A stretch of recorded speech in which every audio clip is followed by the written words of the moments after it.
Mga kaganapan sa ikapitong araw namin dito sa Pakistan.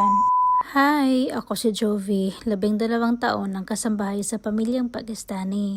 Grabe ang bilis ng araw, 1 linggo na pala kami ngayon dito sa Pakistan. Alas 10 ng umaga ay nagsampay na ako dito sa rooftop kasi maga akong nagising kanina at maga akong nakapaglaba. At tingnan nyo itong tinuro-turo ko dito, 1, 2, 3, 4, 5, 6, 7, 8 solar panels tapos may katabihan. So 16 lahat ang solar panels dito sa kapitbahay ng mga amo ko. Mga mayayaman yung mga tao dito. May sarili sila mga solar panels. Tapos ang lalaki pa. Tingnan nyo yung harap ng bahay ng mga amo ko. Meron din sila mga solar panels. Tapos yung mga amo ko meron din sila 6. Kaya kapag mag-burn out dito, wala kang problema. Pwede ka maka-charge. Pwede ka maka-on ng electric fan, ng aircon at saka ng refrigerator. Yang tinuro ko mga solar panels sa mga kapitbahay ng mga amo ko. Nandun. Basta ang dami nila dito guys. Halos lahat ng mga bahay dito may mga solar panels talaga. Syempre kahit pabalik-balik ko talagang i-flex itong mangga na sobrang hitik ng mga bulaklak. Hindi ako magsasawa kasi sobrang ganda niya tingnan. Mangala ang patag-ahatan ni Oy. Bisa wapay bunga ang mangga.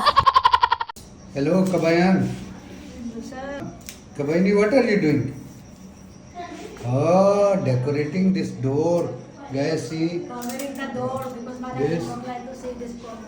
See, they are making it as a door as it's painted, but Jovi and Madam, they don't like. She is putting this beautiful sheet up.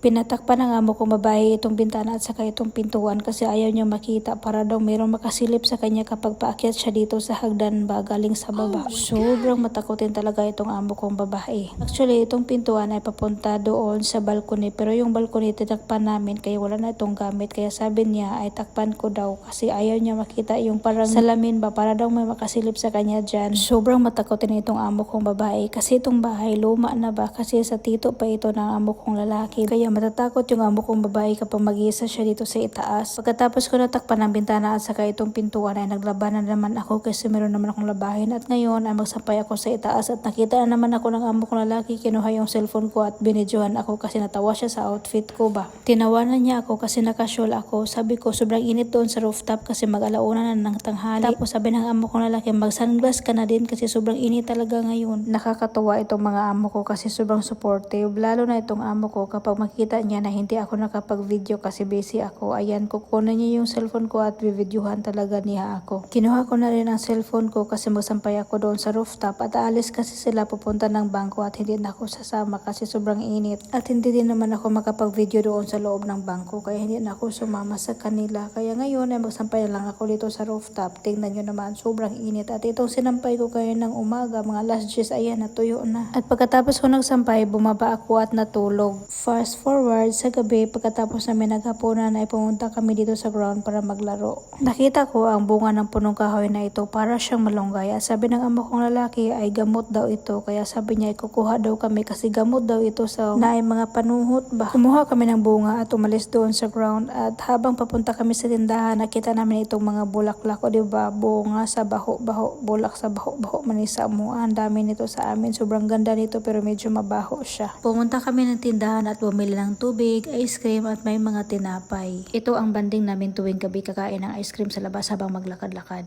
Kaya masaya ang mga bata kapag nandito ang mga amo ko kasi makalakad-lakad sila kapag gabi pero kapag wala kami dito, kulong sila sa bahay ba. At yan lang for today's video. Thank you for watching. Bye bye. God bless everyone.